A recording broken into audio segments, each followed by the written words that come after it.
সয়াবিনের রেসিপিটা বানানোর জন্য আমি সয়াবিনগুলো সেদ্ধ করে জল ঝরিয়ে রেখেছিলাম। এখন সেটা মিক্সিং জারে দিয়ে একটা পেস্ট বানিয়ে নিলাম।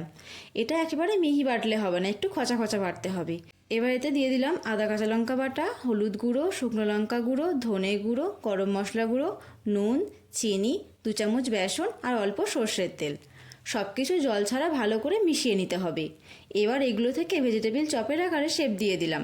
আপনারা চাইলে যে কোনো শেপেই করে নিতে পারেন। তারপর কড়াইয়ে তেল গরম করে উল্টে পাল্টে লাল লাল করে ভেজে নিতে হবে। বাকিগুলো একইভাবে ভেজে তুলে নিলাম। এবার আলুগুলো নুন হলুদ দিয়ে ভালো করে ভেজে তুলে নিলাম। তারপর ফোড়নে দিলাম হিং, গোটা গরম মশলা আর জিরে। একটু নেড়েচেড়ে দিয়ে দিলাম আদা কাঁচা লঙ্কা বাটা। আবারও একটু নেড়ে দিয়ে দিলাম টমেটো বাটা। এবার দিলাম হলুদ গুঁড়ো, ধনে গুঁড়ো, জিরে গুঁড়ো, শুকনো লঙ্কা গুঁড়ো, কাশ্মীরি লঙ্কা গুঁড়ো আর নুন। তারপর জল দিয়ে মশলাটা ভালো করে কষিয়ে নিলাম। কষানো হয়ে গেলে ভাজা আলুগুলোও দিয়ে দিলাম। আলুগুলো মশলার সঙ্গে ভালো করে কষিয়ে নিলাম। তারপর অল্প জল দিয়ে ঢেকে দিলাম আলুগুলো সেদ্ধ হওয়ার জন্য। আলু সেদ্ধ হয়ে গেলে ভেজে রাখা বড়াগুলো দিয়ে দিলাম। বড়াগুলো দিয়ে বেশিক্ষণ ফোটাবো না।